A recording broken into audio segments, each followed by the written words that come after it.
teman-teman semuanya, masih berjumpa lagi dengan saya.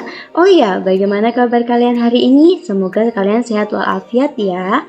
Oke, pada hari ini kita akan membahas materi IPAS kelas 5, bab 4, ayo berkenalan dengan bumi kita. Topik B, mengapa bentuk permukaan bumi berubah-ubah. Dan topik C, bagaimana bumi kita berubah. Bagi teman-teman yang baru saja bergabung dengan channel ini, saya ingatkan jangan lupa ya untuk like, share, and subscribe. Materi yang pertama ini teman-teman, kita akan membahas topik B, mengapa bentuk permukaan bumi berubah-ubah. Permukaan bumi senantiasa mengalami perubahan dari waktu ke waktu teman-teman.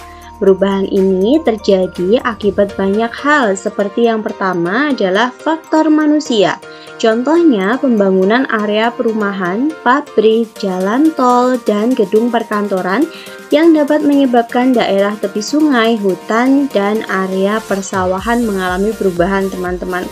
Seperti contohnya di tepi sungai yang awalnya sungainya jernih, airnya bening, lalu di situ dibangun area perumahan, maka bisa jadi akan menyebabkan sungainya atau air sungainya itu berubah menjadi keruh teman-teman. Lalu daerah hutan yang awalnya banyak pepohonan karena dibangun jalan tol di situ, otomatis banyak pohon yang ditebang sehingga daerah resapan air juga berkurang teman-teman. Itu ya.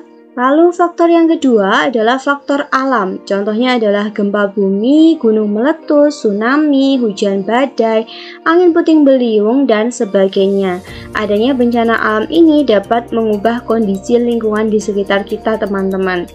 Dan faktor alam adalah faktor yang tidak bisa kita cegah ya teman-teman. Sampai sini paham? Oke, kita lanjutkan ke perubahan cuaca di bumi. Perubahan kondisi lingkungan tempat tinggal kita adalah salah satu contoh perubahan di permukaan bumi yang terjadi dalam waktu yang cukup lama teman-teman. Tapi ternyata bumi tempat kita tinggal juga mengalami perubahan yang sangat cepat. Salah satunya yaitu perubahan cuaca. Cuaca adalah keadaan udara di atmosfer pada waktu dan tempat tertentu yang sifatnya tidak menentu dan berubah-ubah. Contohnya, saat kalian berada di sekolah terjadi hujan, tapi pada saat yang bersamaan di rumah kalian tidak terjadi hujan. Itu ya teman-teman, maksudnya cuaca itu adalah perubahan pada saat atau waktu dan tempat tertentu. Itu terjadi sangat cepat sekali.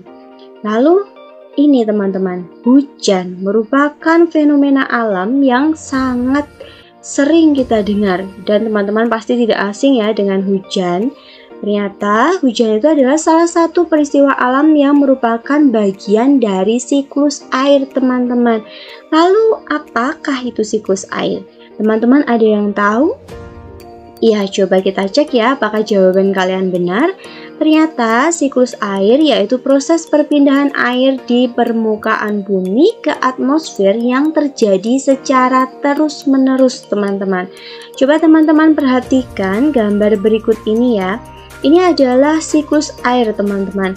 Mulai dari gambar pertama, 2, 3, lalu ke 4. Kita akan membahasnya satu persatu teman-teman.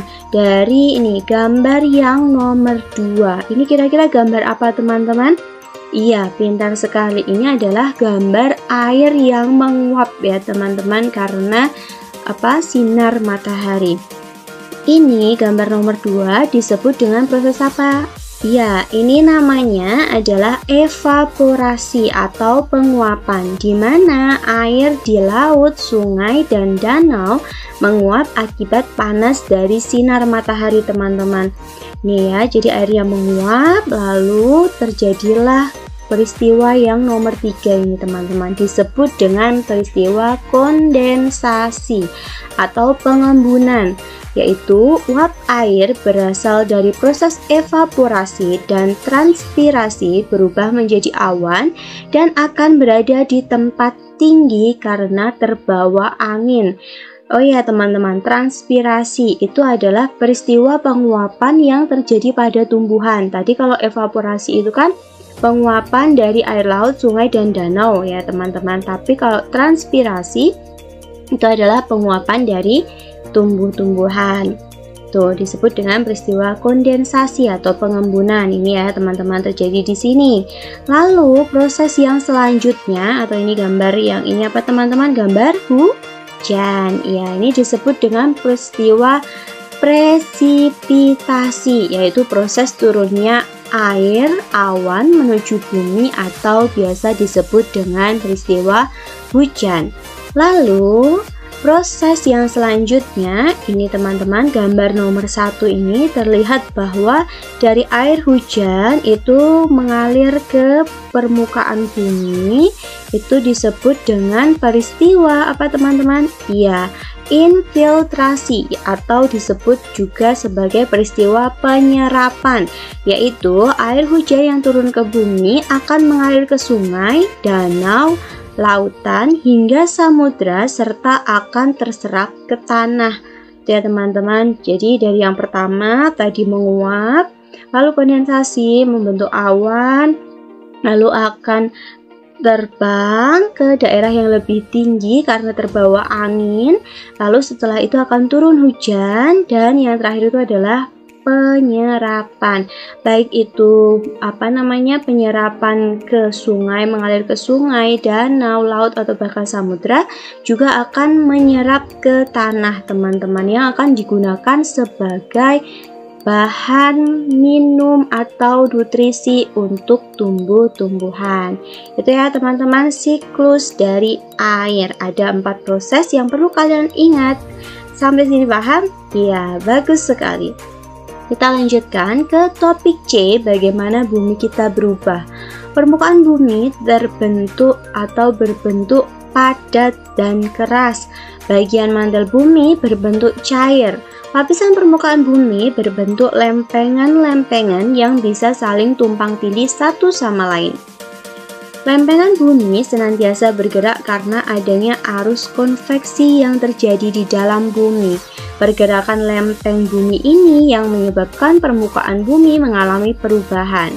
Arus konveksi pada cairan bergerak dari air yang memiliki suhu tinggi ke suhu yang rendah, teman-teman. Lalu apa sih sebetulnya arus konveksi itu? Teman-teman ada yang sudah tahu atau belum ya? Iya, ternyata arus konveksi itu adalah arus yang timbul akibat perbedaan temperatur, teman-teman. Selanjutnya kita akan belajar tentang struktur bumi. Dari gambar berikut kita tahu bahwa struktur bumi itu ada 4 teman-teman. Bagian yang paling dalam ini disebut dengan inti dalam. Lalu berikutnya itu ada lapisan inti luar.